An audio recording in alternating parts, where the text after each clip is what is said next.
Hello, back again on the Top Recap channel. This time I will tell a movies entitled Jason Bourne. Let's get straight into the storyline. The story opened with Jason Bourne, a man trying to escape his past. After exposing the CIA's Blackbeard operation 12 years ago, he's been living off the grid. Once a CIA agent in a top-secret mission called Treadstone, Bourne lost his memory, and now he's back on the streets fighting for cash. But the weight of his past still haunts him. The guilt never lets go. Meanwhile, in Reykjavik, Iceland, Nikki Parsons, another former Treadstone operative, hacks her way through the CIA's servers, trying to score some sensitive files. She cracks open the Treadstone file and uncovers something explosive. Richard Webb, Jason's father, and a CIA member. But Nikki's hack doesn't go unnoticed. CIA cyber expert Heather Lee quickly catches on and dumps a tracking virus into the files Nikki stole.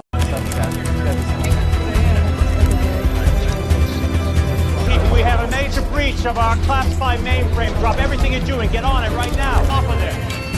Accessing the grid. Then, just to make things worse, Heather cuts the power to Nikki's place, throwing everything into darkness. But Nikki isn't done yet. She grabs the crucial files, slips them onto a flash drive, and bolts out of there before it's too late. Inside the CIA office, Heather sat in a tense meeting with Director Robert Dway and Edwin Russell, head of American National Intelligence. They were all focused on Nikki, the hacker who had pulled off the stunt of the year, helping Jason escape their clutches. It didn't take long for Robert and Edwin to agree. We cut the head off this thing. Let me in. I'll deliver Parsons, the files, and if he's out there, I'll give you Bourne too. I'm going to give you full operational control on this, and I will make sure you have access to any relevant teams and resources. Thank you very much, sir. Meanwhile, Jason was in the middle of another brutal underground fight, doing what he did best. But his focus shifted when he spotted Nikki in the crowd. He finished the fight in record time and headed straight for the dressing room.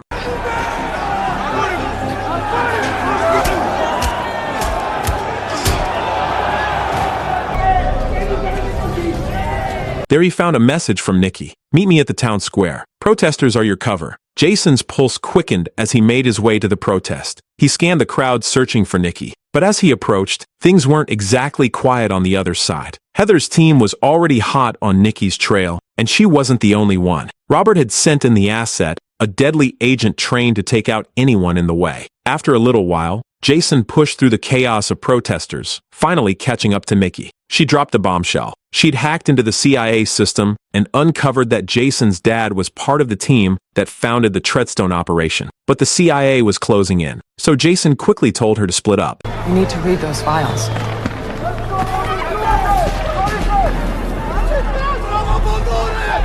Now. Jason shook off the agents on his tail with a wild plan. He set the street on fire, jumped on a train, and when the agents followed, he took them out.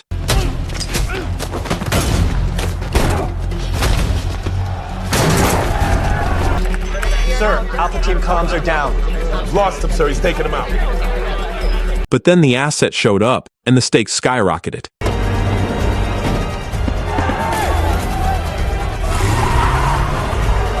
Jason grabbed a police motorbike, picked up Nikki, and gunned it.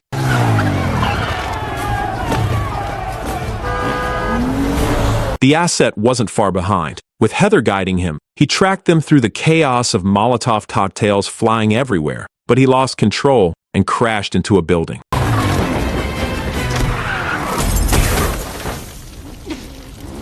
Heather gave him new orders to get to the roof and take the shot. He did, and his bullet sent Jason and Nikki flying off the bike.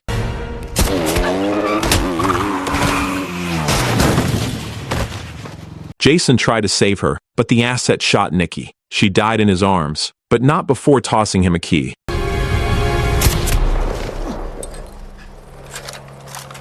Grateful for her sacrifice, Jason held on to the key. The next day, he went to the locker Nikki had told him about. Inside, he found a flash drive and a notebook detailing her investigation. Flipping through the notebook, Jason uncovered a code Nikki had written with an address in Berlin, Germany. Meanwhile, Robert sat across from Aaron Corey at a sleek restaurant, pushing for a deal. Aaron, the head of Deep Dream, a company that powered software for phones and computers worldwide. Listen carefully. Robert laid out the CIA's plan, Iron Hand. He wanted Aaron's help sharing info on Deep Dream's users so the CIA could spy on them. But Aaron wasn't biting. Your security isn't good enough. And he said, and I'm not risking my company. With that, he walked out, leaving Robert frustrated. The next day, the fallout hit. Legal officials arrived at Aaron's door, questioning him about information violations. Aaron knew exactly who was behind it, Robert, and now he had a plan. He'd revealed the CIA's darkest secrets, including Iron Hand, in a speech he was set to give in Las Vegas. Meanwhile, Jason was following a trail from Nikki's secret code. It led him straight to Christian Deso, the leader of a hacker group Nikki had worked with. Jason didn't waste any time. Open the files on Nikki's flash drive. Show me demanded. But Christian warned him. Heather's virus is in there. It'll let the CIA track us. Too late. Heather's alert went off. The CIA was on their way to arrest Jason in Berlin.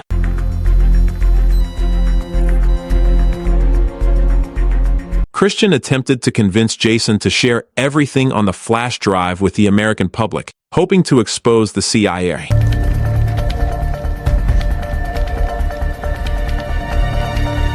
However, Jason wasn't interested in making things public as there was too much on that drive he wanted to keep hidden. As he dug deeper, Jason uncovered something personal. Files about his father, who had died in a bomb explosion before he ever joined Treadstone. Memories hit hard, but he couldn't focus on them now.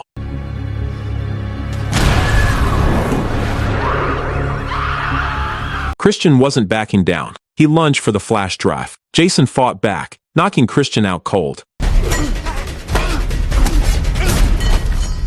Jason went back to his laptop, checking more files when Heather hacked into it, shutting it down cold.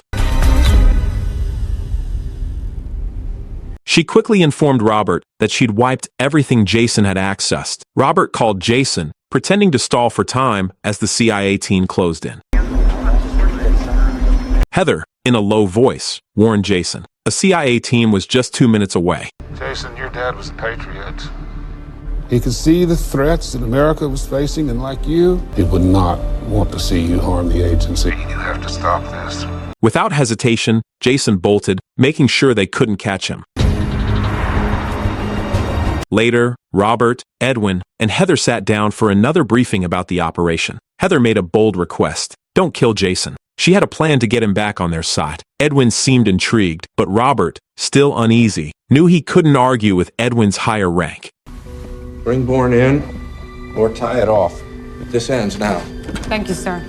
The next day, Jason kept digging into his past, searching for the link between himself and his father's role in Treadstone. He called Malcolm Smith, a former Treadstone agent who had protected him after Richard's death. Jason set up a meeting, then headed to a rooftop to watch the location from a distance. He spotted a suspicious minibus nearby, a possible CIA surveillance vehicle. Meanwhile, Heather, the asset, and their team kept a close watch on Malcolm, using his family as leverage to keep him quiet about Jason's past. After gearing up, the asset and Heather's team stepped out of their vehicle, ready to start their surveillance. The asset had other plans. He secretly ditched the tracking device Heather gave him and wiped out his entire team, unseen by Heather. This was all part of Robert's plan to stir up tension between Heather and Jason, hoping she'd reconsider eliminating him. Inside the surveillance vehicle, Heather tried to get in touch with her team, but they were nowhere to be found. Suspicion started creeping in. Alpha team, sit front. Both teams get a grip on this operation, Heather. That's Bourne. Green light the asset.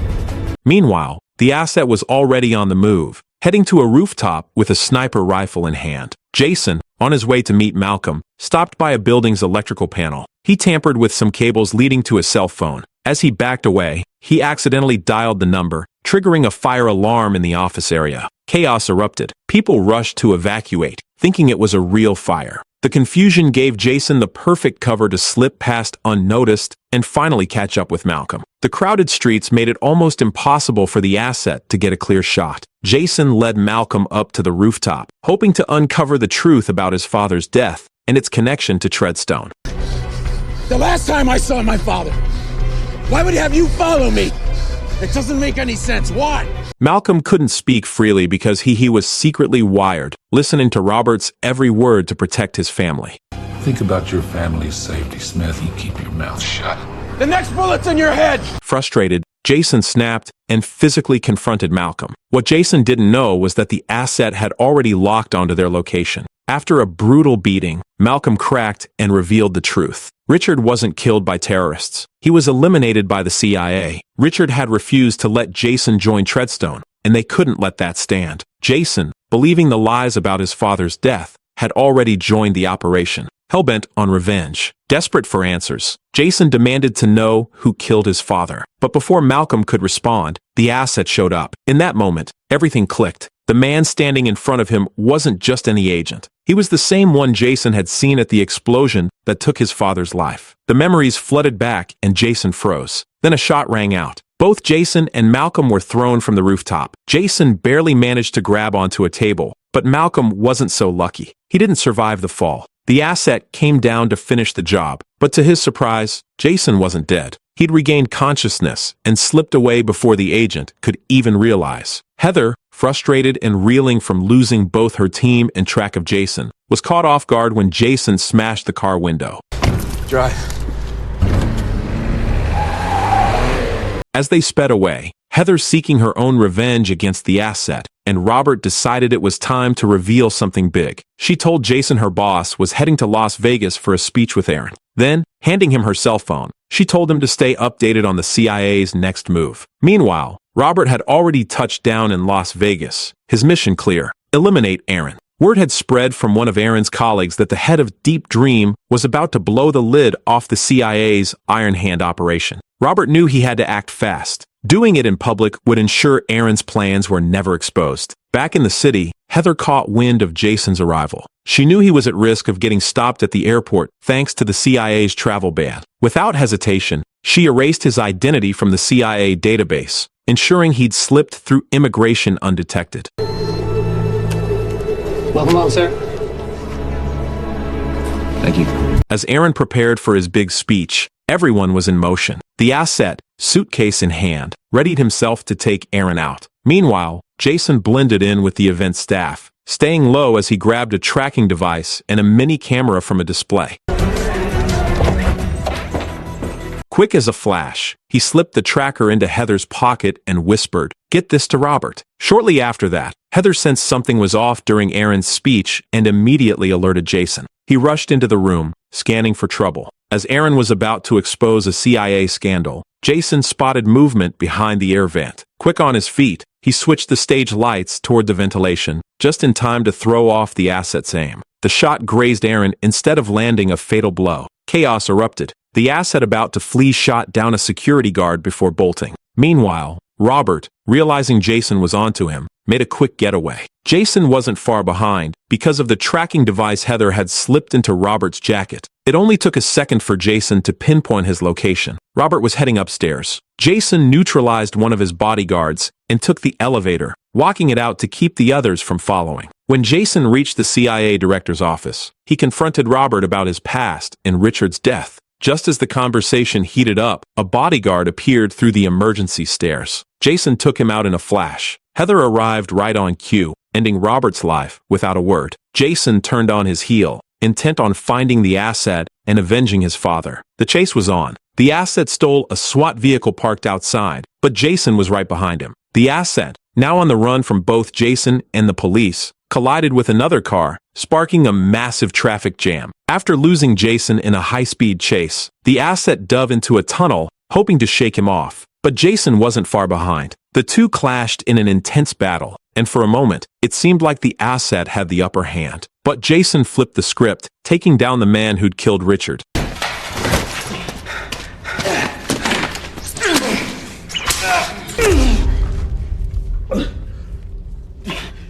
He quickly made his escape, just as sirens wailed in the distance. A few days later, Aaron walked out of the hospital, remaining silent despite the swarm of reporters eager for answers about the speech he had planned before the shooting. Meanwhile, Heather met with Edwin to discuss becoming the new head of the CIA after completing her mission. However, Heather had a hidden agenda. Her real goal was to earn Edwin's trust and make Jason her pawn. She promised to bring him back into the CIA once she took Robert's position. If she failed, she would ensure Jason didn't survive. Intrigued, Edwin gave Heather the go-ahead to take control. That's an interesting proposal. The film ended in a quiet city park. Heather approached Jason and asked him to rejoin the CIA. He nodded and said he'd think about it before walking away. Back in. And we'll work together. Let me think about it. How will I find you? When Heather returned to her car, she discovered a camera hidden in her seat. The footage showed her conversation with Edwin, planning Jason's return. What Heather didn't realize was that Jason had been one step ahead, placing the device in Edwin's car and tracking her every move.